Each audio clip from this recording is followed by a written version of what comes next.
Nangyari ang kwento noong panahon ng lupa ay hawak ng iilang tao at ang dugo ng maharlika ay higit na malaga kaysa sa buhay ng karaniwan.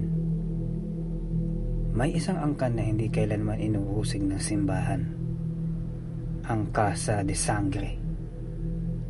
Sa araw ay sila ay mga don at donya, mga pinagpipitaganan ng mga Kastila, mga pinangangambahan naman ng mga Indio, at pinupuri bilang mga tagapangalaga at kaayusan ng baryo. Ngunit sa gabi, sila ang mga pinakamatandang halimaw na gumagala sa ilalim ng buwan. Nakatayo ang hasyenda sa gitna ng malawak na lupain. Bato ang haligi nito, kahoy naman ang sahig, at sa bawat sulok ay may mga santo sa harap. Ang mga alila naman ay tahimik, hindi dahil sa tapat sila, kung hindi alam nila kung ano ang mangyayari kapag nagsalita sila. Sa ilalim ng hasyenda, naroon ang isang lihim. Hindi ito nalalaman ng sino man. Ito ang tinatawag na silong ng dugo. 18 taong gulang pa lamang si Isabela nang unang beses siyang pababain sa silong. Nakahilera ang mga sulo doon at amoy bakal ang hangin sa ilalim. At sa gitna, isang lalaking nakagapos na umiiyak at nagdadasal. "Ama, sino po siya?" tanong ni Isabela kay Don Amaro. Isa siyang alay anak. Tulad ng nakararami, walang bago sa kanya. Isa lang siya sa ating mga alay. Nakita ni Isabela kung paano tinanggal ang puso ng lalaki habang buhay pa ito, at kung paano inumin ng kanyang ina ang dugo na parang banal na alak. Nang gabing iyon, hindi na muling nakatulog si Isabela dahil sa kanyang mga nasaksihan. Kinabukasan sa bulwagan ng hasyenda, "Ama, ina, pakiusap po. Hindi ko na po kayang bumaba sa ilalim ng silong." Biglang tumigil ang kutsilyo ni Doña Celestina sa paghihiwa ng karne. Ang hindi marunong kumain ng dugo o uminom nito ay siyang kakainin ng ating angkan, ani ni Doña Celestina. "Ikaw ay isang dilakos, tandaan mo yan. Ang dugo mo ay isang sumpa ng mga aswang. Yan ang ilalagay mo sa puso't isipan mo, Isabela." Sa simbahan ng baryo, doon niya nakilala si Rafael Montoya, isang eskribano na nagsusulat para sa mga pare. Si Rafael ang unang lalaking tumingin sa kanya na parang isang tao at hindi halimaw. "Tila may lungkot sa iyong mga mata," daw niya Isabel. "Parang gabi kahit ito'y tanghali." Isang malalim at malamig na tinig ni Rafael. At doon nagsimula ang isang kasalanan. Kasalanang hahantong sa katapusan. Hindi alam ni Isabela na ang bawat halik at bawat lihim na pagtatagpo nila ni Rafael ay sinusundan ng mga matang hindi kumikislap sa dilim. Sa Casa de Sangre, ang pag-ibig sa labas ng pamilya ay isang malaking kasalanan, at ang hatol ay isang kamatayan. Walang lihim na hindi nabubunyag sa Casa de Sangre. Ang bawat bulong ay may tainga, at ang bawat pag-ibig ay may kapalit. At ang kapalit ng pag-ibig ni Isabel kay Rafael ay nagsimula ng singilin. Isang gabi, habang nagdarasal si Isabel sa isang silid, sa isang puon ng santo, may aninong tumayo sa likod niya. Ngunit hindi siya lumingon agad, at alam niya kung sino ito. "Kanino bang mga dasal ang inaalay mo, aking mahal na anak?"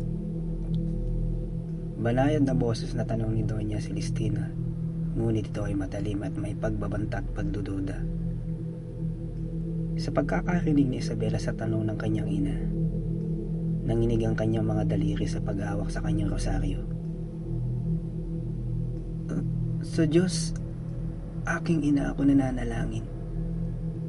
Weka ni Isabela na may pag-aalinlangan.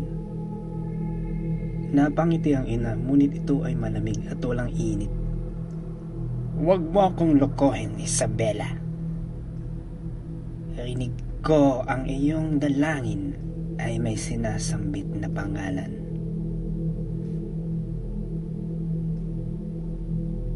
Sa bulwagan ng hasyenda, doon nakaupo si Don Amaro sa kanyang luklukan. Ang sahig ay tila ba humihinga sa bawat hakbang ng Isabela. Habang nakaharap si Isabela sa kanyang ama, nagtanong ito, tila ba may sasabihin ka, Isabela? Mas masakit ang kasinungalingan kesa sa katotohanan. Huminga ng malalim si Isabela. Ama, may aaminin po ako sa inyo, ngunit ang tanging hiling ko po ay ako'y inyong unawain. May iniibig po akong isang tao. Sa pagrinig sa mga tinig ni Isabela sa kanyang pag-amin, ang mga suloy kumislap, ang mga anino'y gumalaw. Alam mo ba ang tawag namin sa mga tulad niya? Isabela, wikang tanong ni Don Amaro na may pagbabanta. Tao po, ama. Wika ni Isabela na habang lumuluha. Tumayo si Don Amaro. Sa bawat hakbang niya, nagbabago ang anyo ng kanyang muka. Mali.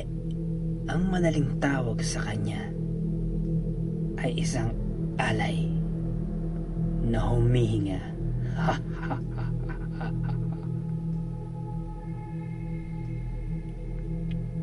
Kinagabihan, habang naglalakad pa uwi si Rafael, ay may tila ba sumasabay na hakbang mula sa kanyang likuran. Lumingon siya, ngunit wala siyang nakikitang mukha, pero may amoy at tila ba maalinsangan ang hangin. Pagkatapos ng mga ilang saglit, ay may narinig siyang bulong. Layon mo ang bunso ni Don Amaro kung nais mo pang mabuhay ng matagal. Kinabukasan, paglabas niya ng bahay, ay napansin niya tila ba may isang marka ng kuko sa kanyang pintuan. Isang linggo ang lumipas at nagpa siyang makipagkita si Rafael kay Isabela.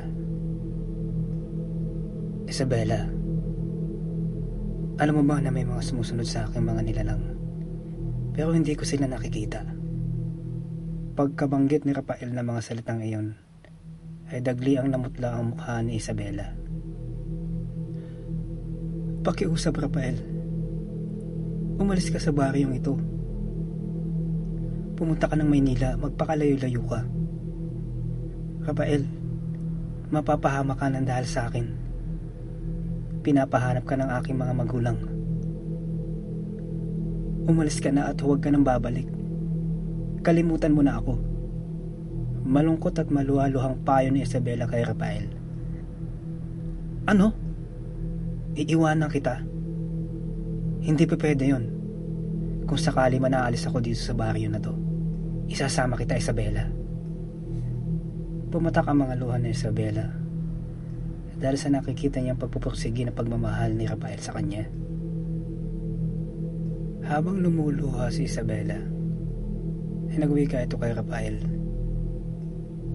Hindi mo alam ang mga sinasabi mo, Rafael. Mas pipiliin ko pang masaktan kaysa makita kitang ialay. Ang hindi nalalaman ni Isabela at Rafael ay may nakikinig sa hangin. At ang hangin ay pag-aari ng Casa de Sangre.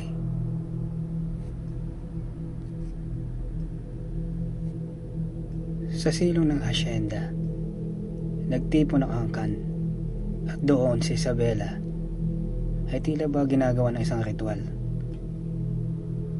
Dugo ang ipinapahid sa noo ni Isabela. Kung iniibig mo ang tao, patunayan mong ikaw ay isang aswang. Wika ni Doña Celestina. Isang lalaking bihag ang itinulak sa harap niya. May hawak siyang patalim.